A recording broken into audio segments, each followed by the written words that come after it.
নমস্কার, আপনারা দেখছেন নিউজ আজ বাংলা। প্রতিদিনের মতো আজকেও আজ বাংলার সন্ধ্যাকালীন অনুষ্ঠান ভোটযুদ্ধ 2019। আমরা প্রতিদিনই নানান ধরনের রাজনৈতিক ব্যক্তিত্বদের হাজির করি। আজ স্টুডিওয় উপস্থিত আছেন বাম মেয়েদের অন্যতম সংগঠন ট্রেড ইউনিয়নের হুগলি জেলার অন্যতম নেতৃত্ব গোঘাট বিধানসভার তিলক ঘোষ। প্রথমেই আপনাকে স্টুডিওয় স্বাগত।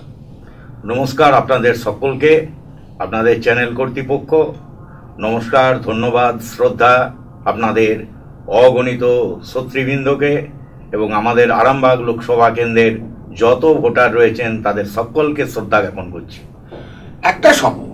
একটা সময় এই গোঘাট ছিল বামেদের দুর্গ।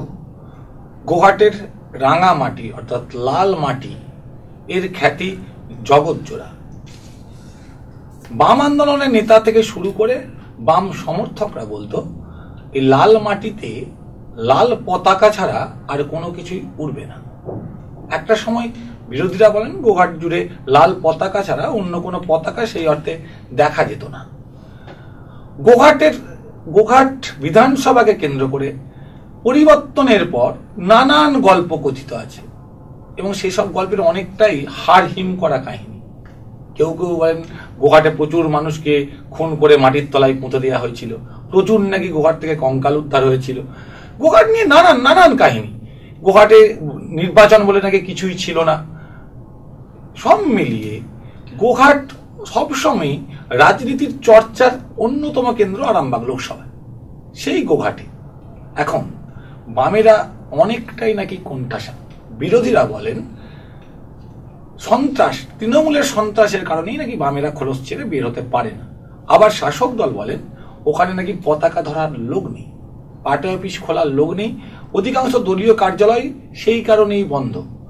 এই দু একজন মানুষ তিলক ঘোষ, অরুণ পাত্র, ভাস্কর রায়, এই ঘুরিয়ে ফিরে 3-4টি লোকের মধ্যেই নাকি পার্টিটা সীমাবদ্ধ। নতুন জেনারেশন এটা নাকি তৈরিই করেনি। সেই কারণেই গোঘাট বিধানসভায় বাম শক্তি বর্তমানে একেবারেই কোণঠাসা। এই রকম একটা পরিস্থিতিতে দাঁড়িয়ে 2019 সপ্তদশ লোকসভা নির্বাচন শুরুতে আর হাতে গোনা কটা দিন, 11ই এপ্রিল প্রথম দফার নির্বাচন। এখানে যদিও নির্বাচনটা অনেকটা পরে। সব মিলিয়ে গোঘাট বিধানসভায় বামেরা কতটা তৈরি, আরামবাগ লোকসভার প্রেক্ষিতে গোঘাটের ভূমিকা কি এবং এই নির্বাচনে বামেদের সাংগঠনিক শক্তি ঠিক কতটা মজবুত এবং ট্রেড ইউনিয়ন সহ এই শাখা সংগঠনগুলো আদেও বামপন্থীদের সুদিন ফিরিয়ে আনতে পারবে কিনা, এই সব বিষয় নিয়ে আজকের আলোচনায় তিলকবাবু প্রথমে জিজ্ঞাসা করব, গোঘাটে বামেরা এখন একেবারেই নাকি কোণঠাসা, আপনি কি বলবেন? না, একথা সত্য নয়। প্রসঙ্গত একটা কথা আমাকে উল্লেখ করতেই হয় যে 2011 সালের প্রাক নির্বাচনী যে সময়, সেই সময় দেখা গেল যে গোটা রাজ্য জুড়ে, দেশ জুড়েও আমি বলতে পারি যে সমস্ত বামফ্রন্ট বিরোধী শক্তি একটা জায়গায় একত্রিত হলো। যত রাজনৈতিক দল আপনি দেখতে পাচ্ছেন, রেজিস্টার্ড 9টা রাজনৈতিক দল ভারতবর্ষে রয়েছে, তা আমরা বামফ্রন্ট বাদ দিয়ে এই সমস্ত রাজনৈতিক দল এক সরল রেখায় দাঁড়িয়ে গেলেন। পাশাপাশি ভাবে অঘোষিত বামপন্থী বলে নিজেদেরকে যারা দাবি করেন, তারা ওই সমস্ত বুর্জুয়া শক্তির সঙ্গে হাত মিলিয়ে, এবং খুব দুঃখের বিষয় আপনাদের মিডিয়া কুলের অনেকটা উৎসাহিত হয়ে উলঙ্গ একটা প্রচার আমাদের বিরুদ্ধে শুরু হলো এবং সেখানেতে নির্বাচন কমিশন যা যা নীতি নিয়ম তারা আরোপ করেছিলেন, তৎকালীন বাম সরকার অক্ষরে অক্ষরে তা পালন করেছিলেন এবং যথাযথ নির্বাচনের মধ্যে দিয়ে আমরা পরাজিত হয়েছি এবং পরাজয় আমরা স্বীকার করে নিয়েছি। কিন্তু একটা জিনিস আপনাকে খেয়ালে রাখতে হবে যে বামপন্থীরা, আমরা ট্রেড ইউনিয়নের কর্মীরা, আমরা মানুষের জন্যে, দেশের জন্যে আমরা নির্বাচনে অংশগ্রহণ করি। অংশগ্রহণ করে আমাদের সংবিধানে যে সমস্ত ধারা উপধারাগুলি মানুষের জীবনে কাজে লাগবে সেইটাকে কাজে লাগানোর জন্যে আমরা আন্দোলনের মাঠে ময়দানে থেকে থাকি। বিগত 34 বছরের গল্প এখনই আপনি ফাঁদবেন। তো 34 বছরে গভর্নমেন্ট চলেছে, বাস্তবিক আমরাও রাস্তায় থেকেছি, কৃষকের জন্য রাস্তায় থেকেছি, শ্রমিকের জন্য রাস্তায় থেকেছি, ছাত্রের জন্য রাস্তায় থেকেছি, বেকার যুবক যুবতীদের জন্য রাস্তায় থেকেছি, কেরানি, কর্মচারী, উকিল, মাস্টার, সাংবাদিক সকলের জন্য রাস্তায় থেকেছি, আজও থাকতেই চাইছি। আপনারা কি কি করেছেন বা এখনো কি কি করে চলেছেন সেই বিষয়ে আসবো। আমি জানতে চাইছি, আমার স্পেসিফিক প্রশ্ন, গোঘাট বিধানসভায় আপনাদের এই মুহূর্তে সাংগঠনিক শক্তি ঠিক কতটা? আরে 279টা বুথ, সেই 279টা বুথের ভেতরে সর্বত্র আমাদের বুথ টিম প্রস্তুত হয়ে গেছে। প্রায় 70 ভাগের উপর আমাদের বুথ কমিটি তৈরি হয়ে গেছে। এত সন্ত্রাস, এত হুমকি, এত চমকানি, 107-এর মোকদ্দমার কোনো শেষ নাই। এত সত্ত্বেও নির্বাচনকে সামনে রেখে আমরা আমাদের বুথ কমিটি গুলোকে প্রস্তুত করেছি। আমরা বুথ কমিটি প্রস্তুত করেছেন, কিন্তু নির্বাচনের দিন বুথে আপনাদের এজেন্ট দেখতে পাওয়া যাবে? নিশ্চিত, আমরা চাইছি তো। 11 সালে ঠিক যে প্রক্রিয়াতে ভোট হয়েছিল, এইবারেও সেই প্রক্রিয়াতে নির্বাচন কমিশন ভোট, নিজের ভোট মানুষ নিজে দেবে, এই ব্যবস্থাটা চালু করুন। আপনাকে একটা ছোট তথ্য দিই, এখনো পর্যন্ত যতদূর জানা গেছে প্রথম দফা নির্বাচন 11 এপ্রিল, প্রায় 3000-এর কাছাকাছি বুথ, দুটো 2000-এর একটু বেশি, প্রায় 2800 মতো বুথ। সেখানে এখনো পর্যন্ত আমাদের কাছে যা খবর, তাতে করে 40 কোম্পানি আধা সামরিক বাহিনী থাকবে। আমি তো শুনলাম যে 120টা বুথে মাত্র আধা সামরিক বাহিনী থাকবে। তাহলে কি করে আশা প্রকাশ করছেন যে 2011-এর মতো নির্বাচন? আমি দাবি করছি এটা হওয়া উচিত, আমাদের আইনে আছে। হবে না কেন, এই কোশ্চেন তুলছি। কেন হচ্ছে না মনে হচ্ছে আপনার? এই বিজেপির সঙ্গে তৃণমূলের সেটিং, সেই জন্য হচ্ছে না। এটা তো বিজেপির, এখন তো রাজ্যে একটা বিজেপির আবহাওয়া আছে। যদি বিজেপির সঙ্গে তৃণমূলের সেটিং হয়, তাহলে সব থেকে বেশি ক্ষতিগ্রস্ত তো বিজেপি নিজে হবে। কেন বলছেন এসব কথা? 1998 সালে পশ্চিমবঙ্গ আজকে যারা শাসন করছেন, সেই শাসক দলের বদান্যতায় বিজেপি আমদানি হয়েছে আমাদের রাজ্যে, এবং তাদের পৃষ্ঠপোষকতা বরাবর পেয়েছেন বিজেপি। বিজেপির পৃষ্ঠপোষকতা পাচ্ছেন এরা। যমুনা পাড়ের দাদা আর আমাদের গঙ্গা পাড়ের দিদি, এদের দুজনের মধ্যে একটা সুসম্পর্ক রয়েছে। কোথায় গেল এত সব দুর্নীতি ফুর্নীতি, সেসবের কথা কার্যকরী কি হচ্ছে বলুন না। আপনাকে আমি একটা কথা স্মরণ করিয়ে দিই। এই আপনারই মতন একজন চ্যানেলে একটা খবর দেখেছিলাম, সম্ভবত 16 নির্বাচনের আগে বা 14 নির্বাচনের আগে। সবার স্থানটা ছিল আমাদের জেলারই শ্রীরামপুর শহর। সেখানে মাননীয় প্রধানমন্ত্রী ঘোষণা করলেন যে বিজেপি যদি ক্ষমতায় আসে, সম্ভবত 14ই হবে, তাহলে আপনারা যে সমস্ত পশ্চিমবঙ্গের এই সারদা নারদা হেকো ঢেকো ইত্যাদি ইত্যাদি বলছেন, এদের সকলের কোমরে দড়ি পড়ানো হবে। হয়েছে? আইওয়াস কিছু হয়েছে, চাপা দেওয়ার জন্য কিছু থাকদমা দেওয়া হয়েছে, আলটিমেট কিছু হয়েছে? হয়নি। কারণ করবে কি করে? তারা নিজেরাই তো দুর্নীতির আবর্তে নিমজ্জিত।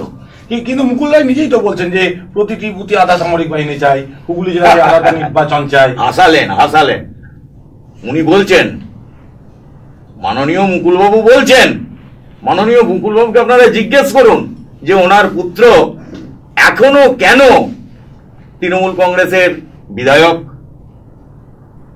রাজনীতিতে বাবা ছেলে তো দুদিকে থাকতেই পারে। আচ্ছা, এটার মধ্যে কোনো সেটিং নাই।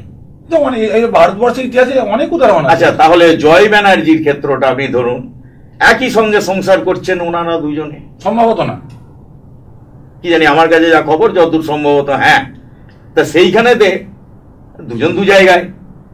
ওনার স্ত্রী এই তৃণমূলের কাউন্সিলর না।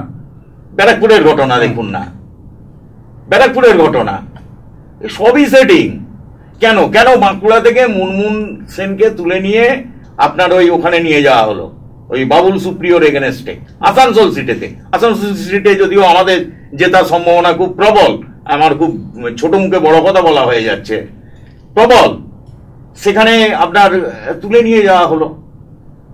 এর অর্থটা কি বহন করে? বাঁকুড়াতে মুনমুন সেন হয়তো সেই বার্তে খুব একটা ভালো কাজ করতে পারে, প্রভাব পড়তে পারে। আচ্ছা দেখুন, একটি দেশে অর্থনীতি যারা নিয়ন্ত্রণ করে, সমাজের সামগ্রিক ব্যবস্থা, সেখানে শিক্ষা থাকবে, স্বাস্থ্য থাকবে, কর্মসংস্থান থাকবে, দেশের নিরাপত্তা থাকবে, সবটাই হবে তাদের করায়ত্ত, ঠিক তো?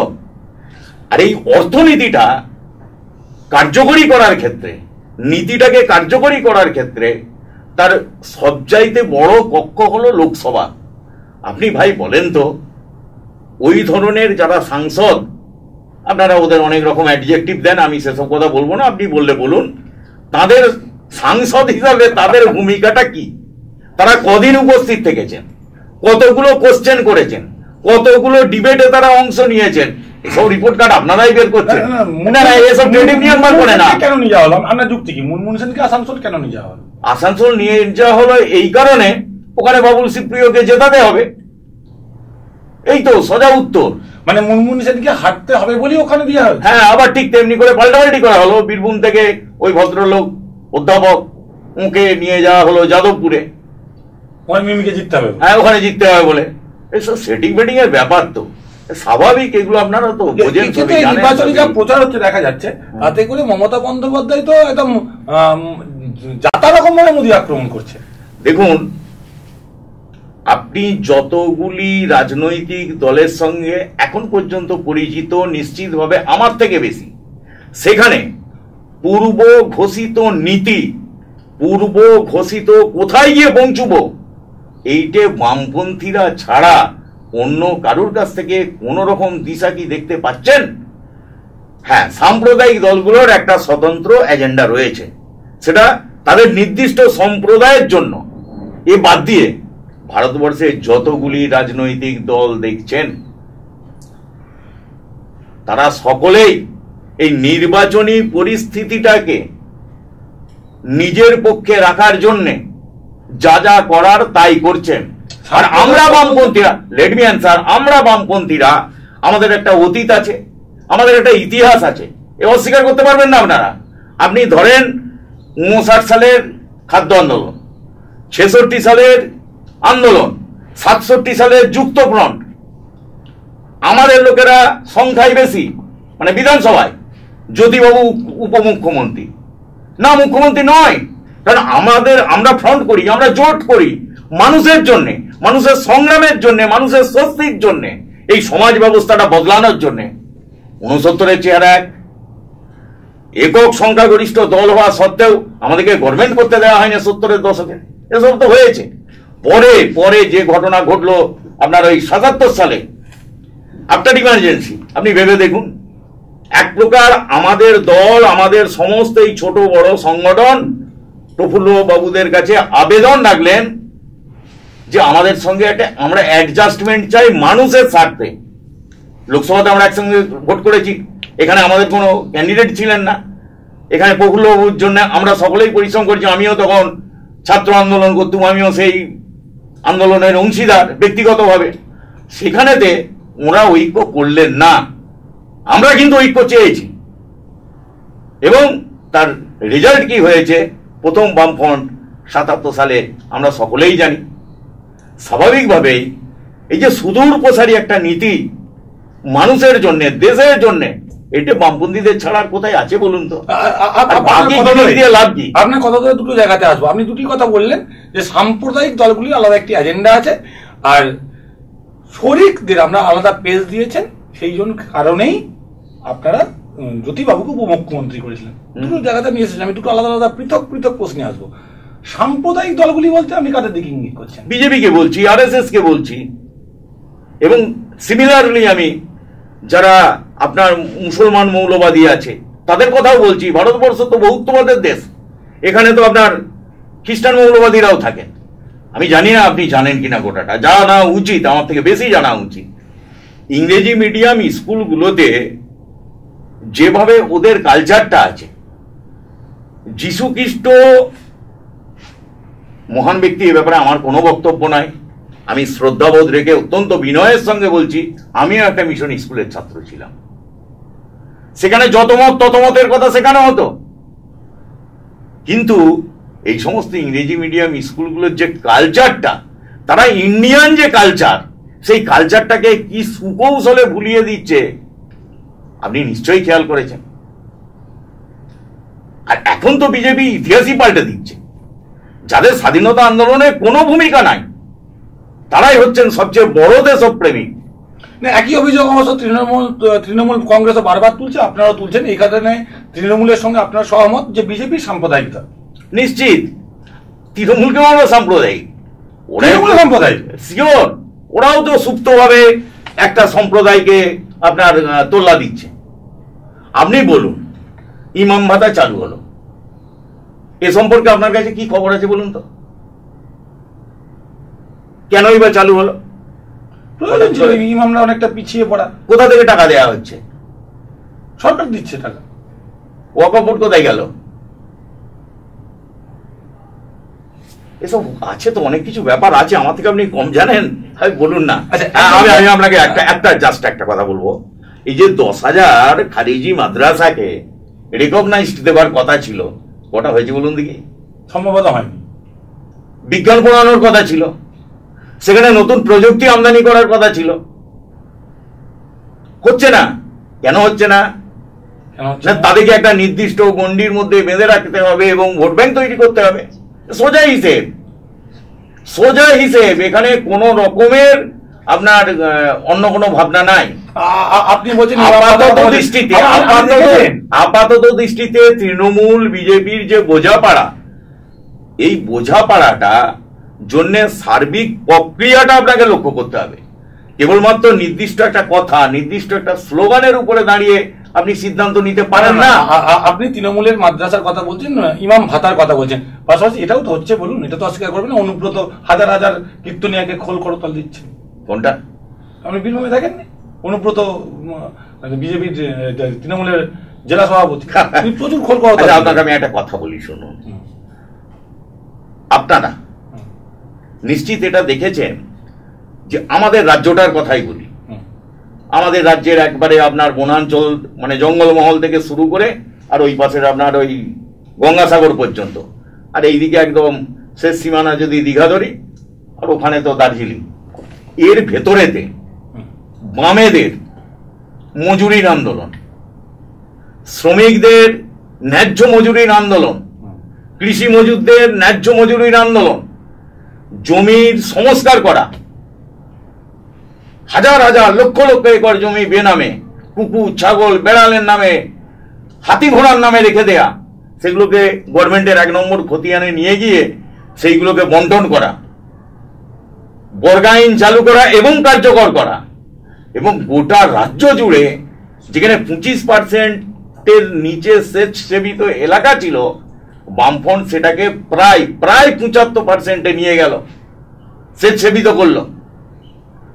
এইটার ভেতর দিয়ে আমাদের গ্রামাঞ্চলে যে অভাব অনটন, সে খাদ্যবস্তুর হতে পারে, সে পরিধানের হতে পারে, সে স্বাস্থ্য সুরক্ষার প্রশ্নে হতে পারে, সে শিক্ষা দীক্ষার প্রশ্নে হতে পারে, সেইটা থেকে মানুষ একটা ভালো অবস্থাতে তাদের উত্তরণ ঘটেছে না ঘটেনি,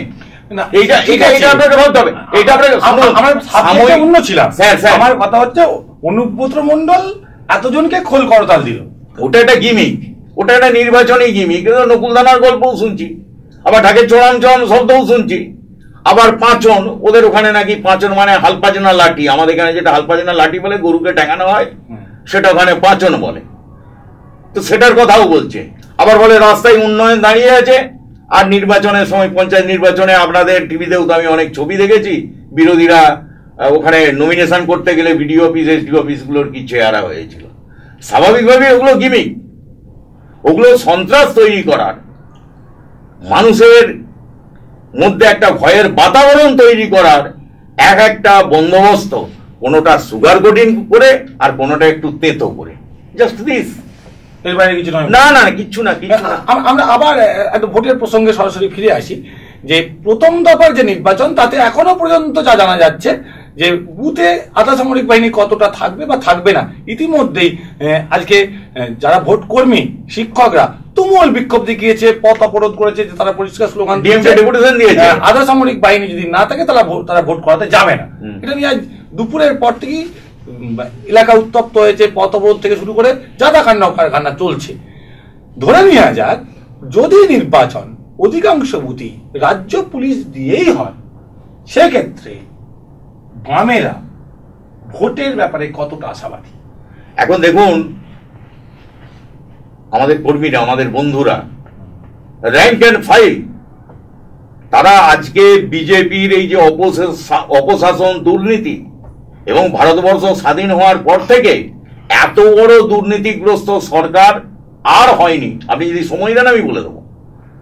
দ্বিতীয়ত, পশ্চিম বাংলায় যে একটা স্বৈর শাসন চলছে, গণতান্ত্রিক ব্যবস্থা সমস্ত প্রকারের লোপাট হয়ে গেছে, এবং এখানকার যে পুঁজিবাদী ব্যবস্থাটা চলছে, ধান্দার পুঁজিবাদ, সেইটাকে হাতিয়ার করে রাজ্য এবং কেন্দ্র যেভাবে গভর্নমেন্টগুলো পরিচালনা করছে, মানুষকে ভীত এবং সন্ত্রস্ত করে রেখে দিচ্ছে, ধর্মীয় ভাবাবেগে ডুবিয়ে রাখার চেষ্টা করছে, এসবটা মানুষ বুঝে গেছে। মানুষ যদি ভোট দেওয়ার সুযোগ পায়, আমি বলছি যদি রাজ্য পুলিশ দিয়ে নির্বাচন হয়, বামকর্মীরা আমরা কি করবে? বামকর্মীরা দাঁতে দাঁত চেপে জান মান কবুল করে তারা লড়াইয়ের ময়দানে আছে এবং থাকবে। সেক্ষেত্রে আমাদের ফল কতটা ভালো হতে পারে বা খারাপ হতে পারে বলে মনে করছে? আমাদের ফল ভালো হবে, আমাদের ফল ভালো হবে, নিশ্চিত ভালো হবে। আপনি গোঘাটের কথাই বলুন না, তাহলে কেন্দ্র বাহিনী আপনি দেখেন গোঘাটের কথা, আপনি ধরেন অনেক রকম ভাবে ভোটেতে চুরি জোচ্চুরি যা হয়েছে, আপনারা আমার থেকে তো কম জানেন না। কোন পঞ্চায়েতে আমরা 14% ভোট পেয়েছি, আবার কোন পঞ্চায়েতে আমরা 40% ভোট পেয়েছি এই কোন বুথেতে, আবার কোন বুথেতে আমরা একটা ভোট পেয়েছি, 20টা ভোট পেয়েছি। সেটা আপনাদের সময় হতো, কোনটা? এই চিত্র আমাদের সময় ছিল না। না না না না, এরকম ধরনের গুন্ডামি আমরা করতাম না, আমাদের লোকেরা করেনি। কিছুটা কম করতেন? না না, একদমই না। আপনাদের সময় রিগিং ছিল না? রিগিং কেন আমরা রিগিং করতে যাবো? আমাদের সময় তো প্রতিটা নির্বাচনের শেষে এই নিয়ে হাজারটা আন্দোলন হতো, আপনি বামেরা ভোট করতে দিচ্ছে না। আপনি পিছনটাকে ভুলে গেলে চলবে না। গোঘাটে বিধানসভাতে প্রথম যে বামফ্রন্ট তৈরি হলো, আমরা যে প্রার্থীকে সমর্থন করেছিলাম তিনি পরাজিত হয়েছিলেন, আমাদের বিরোধী পক্ষ জয়লাভ করেছিলেন। আরামবাগেও তো তাই হয়েছিল, আরামবাগে তো অনেক পরে। গোঘাটটা বলছেন বলে একমাত্র আমাদের মহকুমায় আপনাদের যখন মধ্য গগনে, তখন আপনারা দায়িত্ব নিয়ে আপনি বলুন, আপনি যখন বর্ষিয়ান লিডার, যে আপনারা কোন বুথে রিগিং করেননি। না না, আমরা স্বচ্ছ হয়ে ভোট দিতে, আমরা রিগিং বলুন, আমরা রিগিং করিনি। অভিযোগ কোথায়? অনেকেই ভোট দিতে যেতে পারেনি, ভোট দিতে পারেনি। এই দেখুন, কাল্পনিক অভিযোগ দিয়ে তো কাজ হবে না, মানে সব ভিত্তি তত বটেই।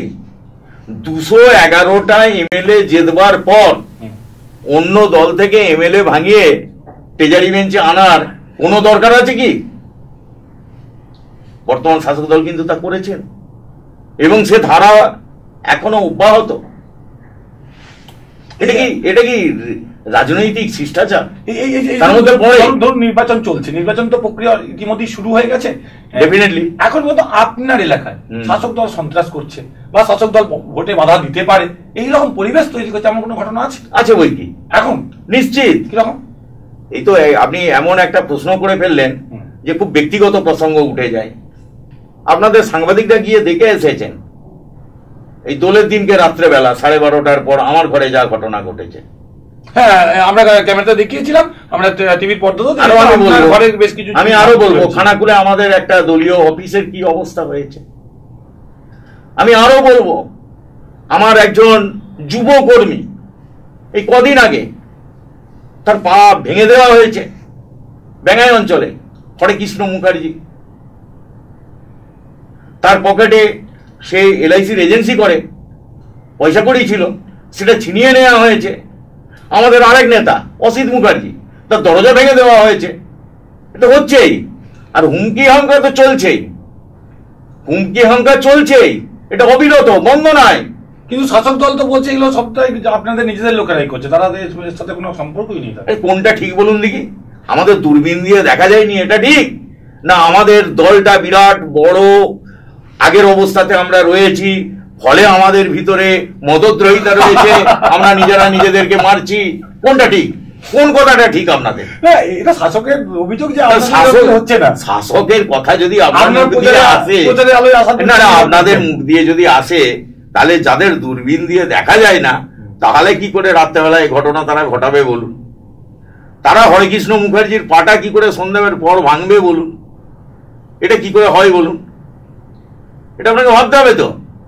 তবে এটা জেনে রাখুন, গোঘাটবাসী তো বটেই, 279টা বুথের লোকজন তো বটেই, শুধু বাম না, গণতান্ত্রিক লোক, সাধারণ কৃষক, সাধারণ মাস্টার মশাই, সাধারণ সরকারি কর্মচারী, সাধারণ আধা সরকারি কর্মচারী, তারা সকলেই আজকে চোখে চোখ রেখে শাসক দলের বিরুদ্ধে ভোট দেবেন, এইরকম একটা দৃঢ় সংকল্পের জায়গায় তারা পৌঁছে গেছেন।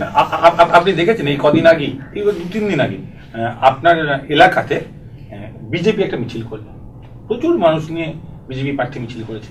আপনাদের সেই অর্থে বড় মিছিল, বড় প্রচার, সেই অর্থে এখনো কেন দেখা যাচ্ছে? করছি না আমরা এখনো। আমরা গ্রামগুলোকে ঠিক করছি, বুথগুলোকে ঠিক করছি, পাড়াগুলোকে ঠিক করছি। আমরা ইতিমধ্যে গোঘাটে কর্মসূচি নিয়েছি, একটা কামারপুর চটি থেকে আনুরূপ দিয়ে একটা কর্মসূচি নিয়েছি।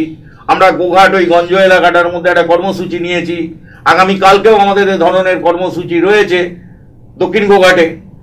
ঠিক তেমনি উত্তর গোঘাটে আমাদের ওই বোধহয় একজন তো প্রার্থী, 7টা বিধানসভা এলাকা, তা স্বাভাবিকভাবেই যেরকম ওই প্রশাসনের কাছ থেকে ডেট ফেট পাওয়ার ক্ষেত্রেও একটু সমস্যা হচ্ছে, ঠিকঠাক আমরা পাচ্ছি না। জানি না সেখানে আবার কোনো অদৃশ্য হাত কাজ করছে কিনা। আমরা যখনই টাইম এবং ডেট চাইছি তখনই নাকি ওদের বক্তব্য এই সময়টা বুক হয়ে গেছে। যাই হোক, তার মধ্যে থেকে অনিচ্ছুক হাত থেকেও যতটুকু পাচ্ছি তাই নিয়ে তো আমরা লড়বার ভাই চেষ্টা করছি। এবং আমাদের, আপনারা জানেন তো এসব ঘটনা, গোঘাটে 59টা আমাদের দলীয় দপ্তর ছিল বিভিন্ন সংগঠনের, কোথাও কৃষক সমিতির, কোথাও ট্রেড ইউনিয়নের, কোথাও ছাত্রদের, কোথাও যুবদের, কোথাও আমাদের মূল রাজনৈতিক দল সিপিআইএম এর। তার ভেতরে সেই 59টা দপ্তরের মধ্যে এই খোলা বন্ধ নিয়ে আমাদের চালু আছে কন্টিনিউয়াসলি। কামারপুকুরে আমাদের যে পরিতোষ চট্টোপাধ্যায় ভবন, তারপরে আমরা সাহসের উপরে ভর করে সাধারণ মানুষের সহযোগিতায় আমরা সাওড়া খুলেছি। আমাদের নকুণ্ডু পার্টি অফিস ভেঙে দেওয়া হয়েছে, সেখানে জাহুমাগ করে একটা বসবার জায়গা, যোগাযোগের কেন্দ্র আমরা গড়ে তুলেছি। আমরা গোঘাট 1 নম্বরের অফিসটা খুলেছি, যদিও তার অনেক কিছু আসবাবপত্র নষ্ট হয়ে গেছে, পিছন দিকে জলের যে ব্যবস্থাটা ছিল সেটাও লোপাট হয়ে গেছে, কিন্তু আমরা খুলেছি। এবং খোলার পথে আমরা কমপক্ষে প্রত্যেকটা অঞ্চলে, আপনাকে খুব দায়িত্ব নিয়ে বলতে পারি, 1-2 করে তো কার্যালয় আমরা খুলবই এই 1 মাসের মধ্যে। আজ থেকে ঠিক জাস্ট 1 মাস দেরি আছে আমাদের ভোটটা হতে, তো আমরা তো 5-7 দিন 10 দিনের মধ্যে এই প্রক্রিয়া আমাদের চলছে, আমরা খুলবই। এই যে এতগুলো কার্যালয় বলছেন ছিল, এখন নেই, এগুলো আপনারা কি খোলা লোক পাচ্ছেন না? কেন পাবো না? তাহলে বন্ধ কেন? কোনোটা দখল হয়ে গেছে শাসক দলের দ্বারা। আপনি যাবেন আমার সঙ্গে, চলুন ক্যামেরা নিয়ে, তার রং বদলে গেছে, তার নাম বদলে গেছে। কতগুলো পুড়িয়ে দেওয়া হয়েছে, ভেঙে দেওয়া হয়েছে, এরকম হয়েছে, মাটির সঙ্গে মিশিয়ে দেওয়া হয়েছে। আর কতগুলো অফিসকে এমনভাবে রাখা হয়েছে যে সেখানে আমাদের কেউ গেলে এখনই তার হাড়গোড় ভেঙে দেওয়া হবে, নয়তো খুন করে দেওয়া হবে, তার সম্পত্তির উপরে ক্ষতি সাধন করা হবে।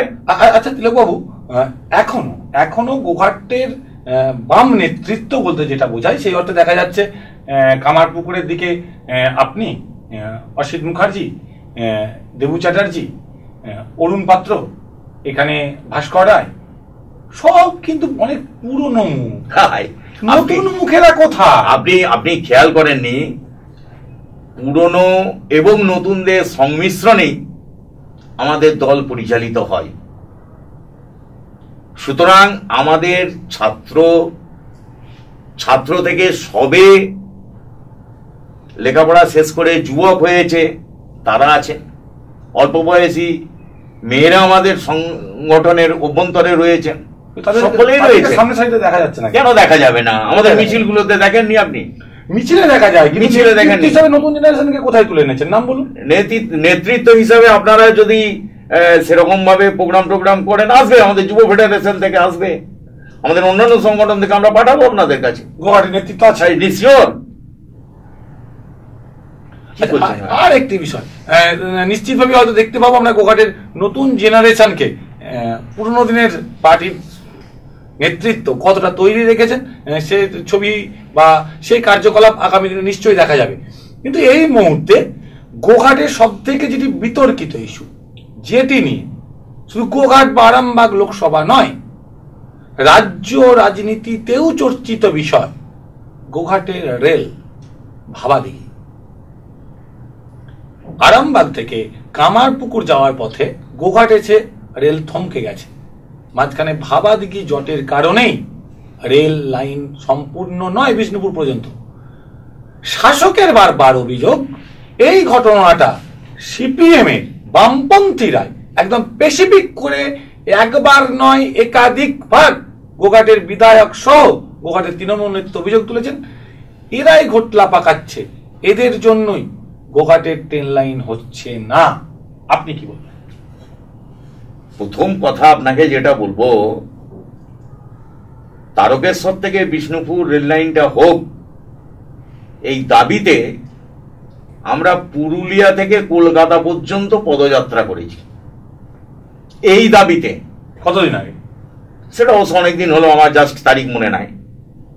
অনিল বসু প্রয়াত আমাদের শ্রদ্ধেয় নেতা ছিলেন, এবং আমাদের শ্রদ্ধেয় নেতা বাসুদেব আচারিয়া, এদের দুজনের প্রচেষ্টাতে এই রেল লাইন হবে এই রকম একটা জায়গা পাই। পরবর্তী সময়ে যখন ইদানিং যিনি আমাদের রাজ্যের মুখ্যমন্ত্রী, উনি যখন রেলমন্ত্রী হলেন, নিঃসন্দেহে ওই প্রকল্পকে অনুমোদন দিয়েছেন, টাকাও অনুমোদন করেছেন, এ ব্যাপারে কোনো দ্বিমত নাই। তাহলে রেল লাইনটা দরকার, রেল লাইনটার প্রয়োজনীয়তা রয়েছে। আমি বলি, অনেক বড় মিটিংয়েতেও বলি যে আমাদের বাবা ঠাকুরদারা হাঁটুর উপরে কাপড় পরতো, তা আমাদের ছেলে মেয়েরা তারা ওইভাবে হাঁটুর উপরে কাপড় পরে যাতায়াত করবে না, তারা প্যান্ট শার্ট পরবে, পাজামা পাঞ্জাবি পরবে, স্বাভাবিক ব্যাপার এটা। এখন আর বাড়িতে বাচ্চা হওয়াটা মোটেই সুখকর নয়। বাচ্চা ডেলিভারি করতে হলে ওটা হসপিটালে পাঠাতে হবে। শিশুর এবং প্রসূতির জীবনকে সুরক্ষা দিতে গেলে এটা করতেই হবে, স্বাভাবিক, এই সভ্যতার অগ্রগতি হবেই। অতএব রেল লাইনটার প্রশ্নে ভাই সিপিআইএম বা কৃষক সমিতি বা আমার প্রিয় সংগঠন সিআইটিউ বিরোধিতা করবে, এটা হতেই পারে না, এক নম্বর। দু নম্বর হচ্ছে যে আপনি পর পর ভোটের হিসেবগুলো দেখুন। লেফটন তখন ক্ষমতায়, ওই আপনার ভাষায় বলি, সূর্য তখন মধ্য গগনে। কাজী নজরুলের ওই নিয়ে জীবন সূর্য একটা কবিতা রয়েছে, কোঠান কোট বলে ফেললুম। দেখা সেখানে আমাদের একজন ক্যান্ডিডেট পঞ্চায়েত এবং পঞ্চায়েত সমিতিতে দাঁড়ায়, ভাবাদিঘির লোকেরা তাদের দুজনকেই হারিয়ে দেয়। 11 সালেও আমরা হেরেছি, পরবর্তী ভোটগুলোতেও আমরা ওখানে হেরেছি। তাহলে ভাবাদিঘিতে আমরা ওই লোকগুলোকে নিয়ে কি বললেন, জটলা না ঘটলা পাকানোর মতন প্রভাব নির্দিষ্ট জায়গাটাতে আমাদের নাই, এটা প্রথম কথা আপনাকে মানতে হবে। আবার এই কথাও সত্য যে আমাদের দলীয় কর্মী সমর্থক হোক বা না হোক, আমরা যারা বামপন্থী মানুষ যখন বিপদ আপদে থাকে তাদের পাশে দাঁড়ানোর জন্য, তাদেরকে নিয়ে আন্দোলন সংগ্রাম গড়ে তোলবার জন্য আমরা অবিরত লড়াই করি। ভাবাদিঘির প্রশ্নে কি হয়েছে? ভাবাদিঘির রেলটা ওদের একটা বড় পুকুর, আপনারা জানেন, দিঘি, যেটার নামে ওদের গ্রামটারই নাম ভাবাদিঘি। সেই দিঘিটার একটা অংশ, একটা মেজর অংশের উপর দিয়ে রেল লাইন যাবে। সেখানকার লোকজনেরা এই কামারপুর বাজারে বাজারে তাদের সঙ্গে কথাবার্তা বলে তো শুনেছি যে তারা বলছে আমাদের জলটাকে রক্ষা করো। উত্তর দিকে যে আমাদের ডাঙা রয়েছে বা পাশাপাশি একটু একটু যদি জমি নিতে হয় নেওয়া হোক, প্রয়োজনে একটা প্রাইমারি স্কুল রয়েছে সেটাকে একটু শিফট করে দেওয়া হোক, যে রেল লাইন চলুক। রেল তো আমরাও চাই, আরে রেল হলে কে না চাই? এক কেটলি চা নিয়ে গেলেও তো আমার 50 টাকা রোজগার হবে। ভাবাদিঘির লোক রেল চাইছে। এবারে ধরুন একটা বড় কিছু কাজ করতে গেলে শাসক দলকে কিছু দায়িত্ব নিতে হয়। আপনি জানেন কিনা আমি জানি না, জানাটাই খুব স্বাভাবিক বলে আমি মনে করছি। শুধু রাজ্যের না, দেশের না, মহাদেশের মধ্যে অন্যতম বড় একটা পাওয়ার স্টেশন হচ্ছে আপনার গোঘাট আর ভিগদাসের মাঝখানে। অনেকটা জমি নিতে হয়েছে, মানুষকে বুঝিয়ে সুজিয়ে তাদেরকে দর দাম করে সেখানে একটা সুন্দর পাওয়ার স্টেশন তৈরি হয়েছে। যে শুনুন, যার উপযোগিতাটা আজকে শুধু আরামবাগবাসী না, আরামবাগের বাইরে ভিন জেলার লোকেরাও সেই উপযোগিতা আজকে ভোগ করছেন। স্বাভাবিকভাবেই ভাবাদিঘির রেল লাইনটা অবিলম্বে সমাপ্ত করতে হবে এবং রেল চালু করতে হবে। ভাবাদিঘির মানুষের যে আবেগ, তাদের যে কথাবার্তা, তাদের যে দাবি দেওয়া, সেইটাকেও সহানুভূতির সঙ্গে বিবেচনা করতে হবে। এইটে শাসক দলের প্রতি আমার সবিনয় আবেদন। নট অনলি দ্যাট, গভর্নমেন্টের কাছে, কি রাজ্য কি কেন্দ্র, তাদের কাছেও আমাদের এই একই আবেদন। শুভবুদ্ধি সম্পন্ন যত মানুষ আছেন তাদের কাছে একই আবেদন রইল। আপনাকে ছোট তথ্য দিই, সিঙ্গুরে আপনারা ন্যানো টাটা কারখানা করতে চেয়েছিলেন, করতে পারেন, এক্ষেত্রে করতে দেওয়া হয়নি। আসছি, আমি প্রসঙ্গে আসছি। এক্ষেত্রে জটিলতা কি? অনেকে বলেছিল প্রচুর পরিমাণ 4 ফসলি জমি আছে, অনেকে বলল 3 ফসলি জমি আছে। নানান রকম অবস্ট্রাকশন, আন্দোলন, মমতা বন্দ্যোপাধ্যায়ের 26 দিনের অনশন, দিনের শেষে ওখানে কারখানাটা হয়নি। না হওয়ার ফল একদল হয়তো মনে করেছে তাদের জয়লাভ হয়েছে, হয়তো তৃণমূলের ক্ষমতায় আসার ক্ষেত্রে এই আন্দোলন অন্যতম ভূমিকাও পালন করে সহায়ক হয়েছে। কিন্তু আজকের দিনে ব্যক্তিগত আলাপচারিতাও দেখেছি, শাসকেরও একটি অংশ মনে করেন যে এ রাজ্যের শিল্পের ক্ষেত্রে এটা হলে বোধহয় ভালো হতো। হ্যাঁ, হলে বোধহয় ভালো, ঠিকই তো। যদি কারখানাটা হতো তাহলে হয়তো হুগলি জেলা তথা পশ্চিমবঙ্গের শিল্পের মানচিত্রে আরো কিছু উন্নতি হতো, নিশ্চিত মনে করা হয়। কিন্তু কোনো কারণে হয়নি। আলটিমেট কার ক্ষতি হয়েছে? আমাদের রাজ্যবাসীর ক্ষতি হয়েছে, মানেন তো? হ্যাঁ, মানুষের ক্ষতি হয়েছে। তা যদি হয়, ভাবাদিঘির যে অংশের উপর দিয়ে রেল যাচ্ছে, নিশ্চিতভাবে কিছুটা অংশ যাচ্ছে, রেল যাচ্ছে, যদি রেল লাইন বন্ধ হয় তাহলে একইভাবে গোঘাট তথা হুগলি জেলা তথা রাজ্যের মানুষের জন্য বড় ক্ষতি হবে নাকি যদি রেলটা বন্ধ হয়ে যায়? আপনাকে রেল বন্ধ হওয়ার পক্ষে তো আমি একটাও কথা বলি না। আমি রেল লাইনটা এখনই হোক চাইছি, বন্দ্যোপাধ্যায়ও সেদিনে দাঁড়িয়ে শিল্প বিরোধিতা করেনি, এখনো চাইছি। তিনি বলেছিলেন 4 ফসলি জমিগুলোকে বাদ দিয়ে বাকি অংশে শিল্প। এখনই চাইছি। আমার কথা বুঝুন, সেদিনে মমতা বন্দ্যোপাধ্যায় একই গো ধরেছিলেন যে 4 ফসলি জমিগুলোকে বাদ দিয়ে বাকি অংশটাতে শিল্প। কিন্তু শিল্প না হোক, আপনি ভাই খণ্ডিত কথা বলছেন। মমতা বন্দ্যোপাধ্যায়, মাননীয় মমতা বন্দ্যোপাধ্যায়কে আবেদন করে তৎকালীন চিফ মিনিস্টার বুদ্ধদেব ভট্টাচার্য উনি ডেকেছিলেন, বসেছিলেন। যারা শিল্পের প্রতি অনুরাগ আছে, যারা অদূর ভবিষ্যৎটা দেখতে পাচ্ছিলেন, তারাও এই বিষয়ে নেগোসিয়েশন করেছিলেন। কিন্তু এক পক্ষে একটা আন্দোলনের ফলে সিঙ্গুর মার খেয়েছে, সে দাবি আমাদের এখনো আছে। আমাদের ক্ষতি হয়েছে। হ্যাঁ, নিশ্চিত মানেন তো। হ্যাঁ, আমরা ভাবাদিঘি রেল লাইন চাই। বলছি যে যদি ভাবাদিঘির মানুষ যে আমরা ওই অংশটা দিলে রেল করতে দেব না, এই জায়গাতে স্ট্যান্ড থাকে, না নড়ে, আর রেল যদি জেদ করে বসে থাকে যে যেভাবেই ম্যাপ হয়েছে বর্তমানে সেভাবেই রেল হবে, না রেল হবে না, মাঝখান থেকে ধরুন রেলটা হলো না, প্রকল্প উঠে গেল, এটা কি করে কার ক্ষতি? এটা কি করে হয়? এটা কি করে হয়? গণতান্ত্রিক ব্যবস্থা তো ভারতবর্ষে বর্তমান, কাগজে কলমে অন্তত পক্ষে, পশ্চিমবাংলাতেও বর্তমান। এখানে যারা শাসক দল তাদের তো একটা বড় ভূমিকা নিতে হবে। সেখানকার মানুষদের দাবি যৌক্তিকতা সম্পর্কে তাদের উপলব্ধি করতে হবে। অযৌক্তিক দাবি করলে সেটা তো কেউই তার পক্ষে থাকবে না। ধরুন পারছে না, আপনারা কেন বোঝাচ্ছেন না ভাবাদিঘির মানুষকে যে রেলটা দরকার? কোনটা? আমরা কোন ইখতিয়ারে বোঝাবো? কেন? আমরা আপনাদের মাধ্যমে বলছি, অন্যদের মাধ্যমে বলছি, মিটিংয়ে বলছি, মিছিলে বলছি যে তারকেশ্বর বিষ্ণুপুর রেল লাইন এখনই কমপ্লিট হওয়া দরকার। এতে অর্থনীতির চেহারাটাই পাল্টে যাবে। কেন বলবো না? রেল লাইন হলে চাইছি, অবশ্যই। আপনি আমাকে কি উপলব্ধি করছেন? এবারে নির্বাচনে ভাবাদিঘি কি অন্যতম ইস্যু বলে মনে হয়? এটা দেখুন, সেইভাবে কারোর প্রচারে দেখছি না। তবে রেল লাইনটা হোক, একজন নাগরিক হিসাবে, এই এলাকার ভোটার হিসাবে, এই এলাকার সংগঠনের কর্মী হিসাবে, সাধারণ লোক হিসাবে আমরা সকলেই ভাবাদিঘি রেল প্রকল্প এই নির্বাচনে গোঘাট বিধানসভায় কোনো প্রভাব ফেলবে কিনা তার জন্য অনেকটা সময় অপেক্ষা করতে হবে। এদিকে আমাদেরও সময়ের একদম শেষ দিকে এসে উপস্থিত হয়েছে, একদম হাতে অল্প সময় আছে। কয়েকটি বিষয় ছোট ছোট করে জানতে চাইব। গোঘাটের বর্তমান যিনি বিধায়ক আছেন মানস মজুমদার, এই কটা দিন আগে উনি আপনাদের বামপন্থী আন্দোলনের অন্যতম মুখ শশাঙ্ক শেখর দে, জয়কৃষ্ণপুর, তিনি মারা গিয়েছিলেন, খুন হয়েছিলেন, তাদের বাড়িতে গিয়েছিলেন। সেখান থেকে বলছেন বামপন্থীদের যারা শহীদ হয়েছে, সেই সময় পার্টি কর্মীরা খুন হয়েছে, তাদের আপনারা সেইভাবে এখন আর খোঁজ খবর রাখছেন না, কি বলবেন? এখন দেখুন, শশাঙ্কবাবুর মৃত্যু সত্যিই কোনো দুর্ভাগ্যজনক, হৃদয় বিদারক। আমারও ব্যক্তিগতভাবে আমি ভদ্রলোককে চিনতাম, পঞ্চায়েত সমিতির সভাপতি ছিলেন, শ্রদ্ধেয় ব্যক্তি। অতএব তার এই অকাল মৃত্যু আমরা কেউই কামনা করিনি। কিন্তু ঘটনা যা, সেটা তো কে বললো কি না বললো তাতে কিছু আসে যায়নি। ওনার অকাল মৃত্যু হয়েছে। এরপরে ধরুন কেউ যদি কারোর বাড়িতে যান, সেই ক্ষেত্রে কি বলার থাকতে পারে বলুন? এটা যিনি গেছেন তার ব্যাপার, তার উপলব্ধির ব্যাপার। আবার যার বাড়িতে গেছেন তারও উপলব্ধির ব্যাপার, তারও ভাবনার ব্যাপার। আপনাদের সাথে শহীদ পরিবারগুলো কি যোগাযোগ আছে? মোটামুটি আছে, বুঝলেন, মোটামুটি আছে।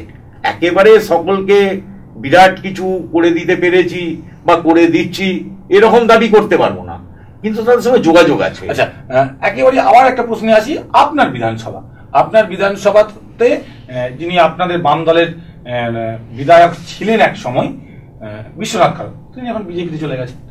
বর্তমান ওখানকার তৃণমূলের বিধায়ক মানস মজুমদার।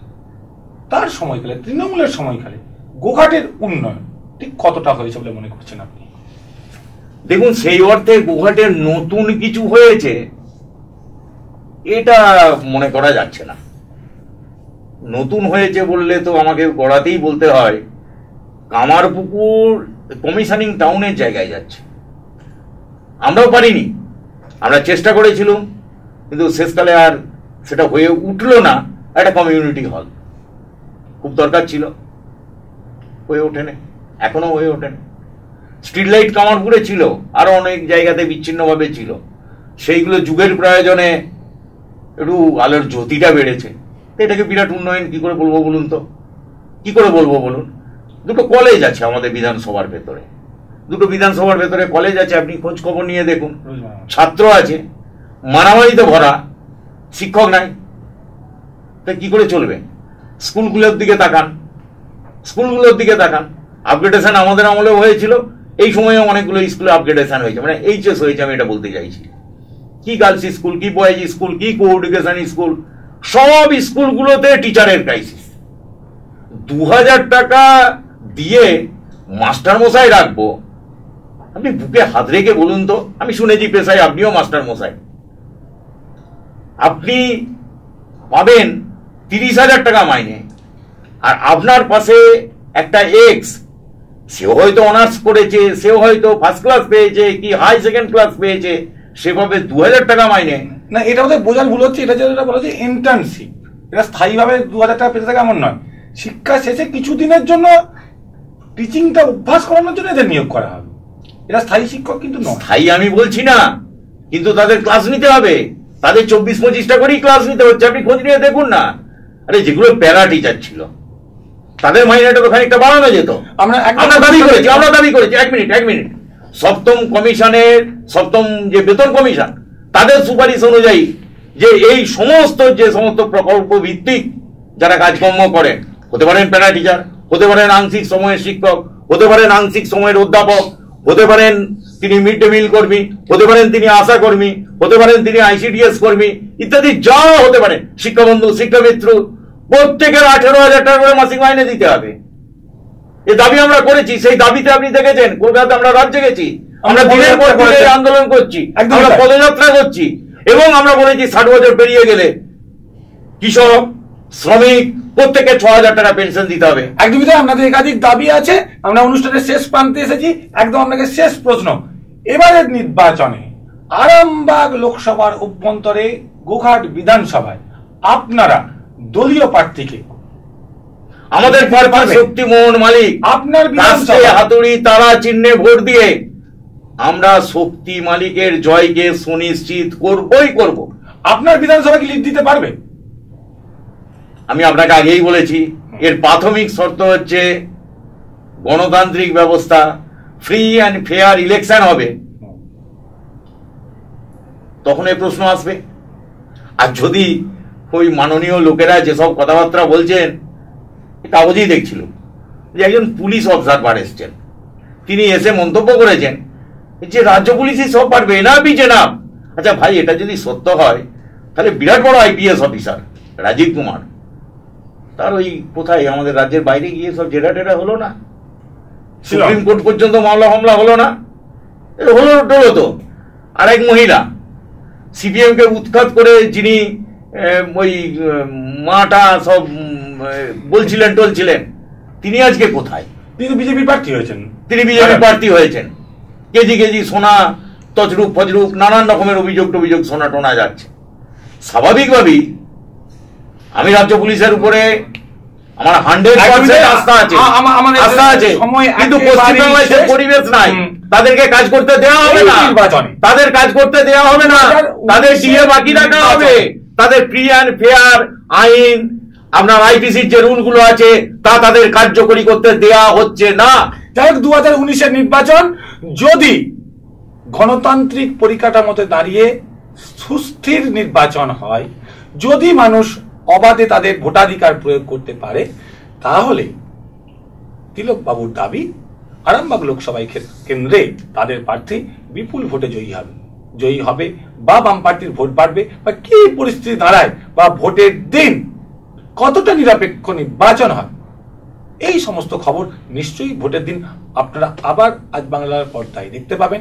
আজকের মতো এখানে একটা কথা বলবো, চতুর্থ নম্বর স্তম্ভ আপনারা সাংবাদিক জগৎ, সেই চতুর্থ নম্বর স্তম্ভের ভূমিকাটা দয়া করে আপনারা যথাযথ পালন করুন। ওই যে 36,000 কোটি টাকার গল্প শুনছি, সাংবাদিকদের কাছে ঢুকে যাচ্ছে, মিডিয়াগুলোর কাছে ঢুকে যাচ্ছে, আবার কেউ 180 কোটি টাকার গল্প শোনাচ্ছে, এই সমস্ত বিষয়গুলো আমরা কখনো আসবো। সাংবাদিকদের কি ভূমিকা হওয়া উচিত বা সাংবাদিকরা কি করছে, এটা অনেক বড় বিষয়। আজকের মতো এখানেই সময় শেষ। আগামীকাল ধন্যবাদ। আমাদের এই ভোট যুদ্ধ 2019-এ উপস্থিত থাকছেন খানাকুল 1 ব্লকের যে তৃণমূলের নির্বাচনী কমিটি হয়েছে তার যিনি আহ্বায়ক সন্দীপ বর। আগামীকাল ঠিক সন্ধ্যা 8টায় ভোট যুদ্ধ 2019 নিয়ে আবার আপনাদের সামনে আমি উপস্থিত থাকছি। আজকের মতো এখানেই শেষ করছি। শুভরাত্রি।